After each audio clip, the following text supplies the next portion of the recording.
If people are thinking that BYJU'S is going down, no chance. No chance. Tell us what went wrong. There were questions on the accounting practices, how the loan books were addressed. Can you take us through that? Because there was this, I had only interviewed BYJU'S that in 2020 and 21, the financials were amazing. They were such big numbers. EdTech was doing big. You were leading it from the front.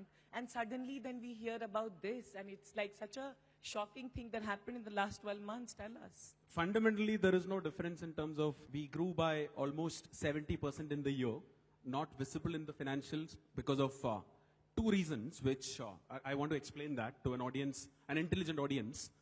The recognition change happened in where almost 2,000 crores of revenue got pushed out, and every cost associated with it got expensed out.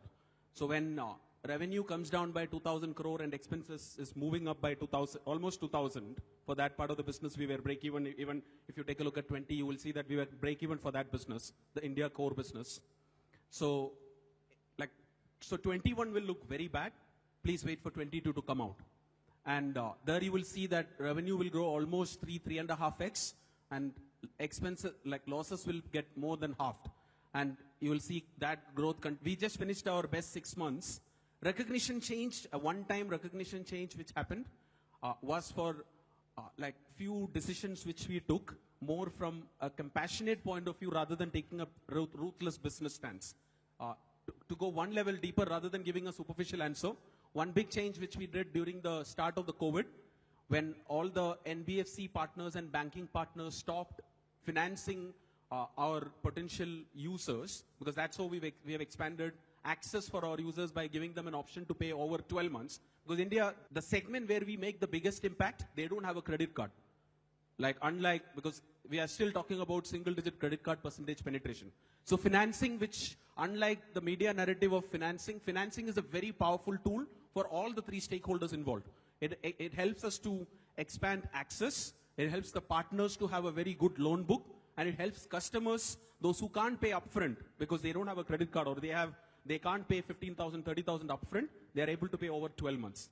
So that, irrespective of the media narrative, that's actually a big differentiator in our business model. We don't sell it only to the users, those who have got a credit card. They are also buying it, but for the much larger percentage, those who won't have an audience like that, there we are making a bigger impact.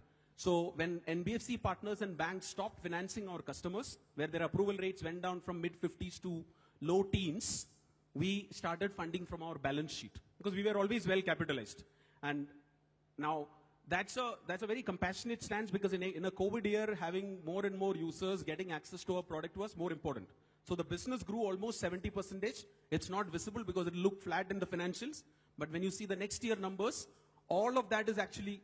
And the second part is, though the RBI moratorium was only for 3 months, we extended the moratorium by 6 months to make sure that they are able to pay. Now, what that means is the collections got FY21, this particular part of the sales, collections got completed in 22. So that all the revenue, 97% of that revenue is actually coming in FY22 of what got pushed out. But unfortunately, it got expensed out. The entire expense for these close to 2,000 crores of revenue. One was because of this securitization, which is where we did the sale from our books.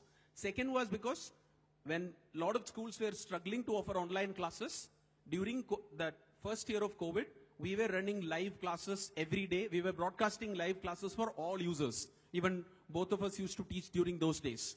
That, though it was offered free, it took, auditors took that as streaming, and that revenue also got recognized over the period of consumption, though we were running that only for those 2 years. So these two compassionate stands, which were backed by all our investors, when auditors took and again, I'm not blaming anybody here.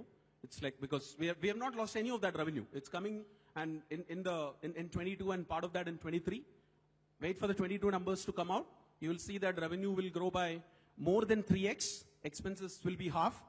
That's why if you see that in the last 6 months, I have invested 400 million back in the business. And you will realize why I did that.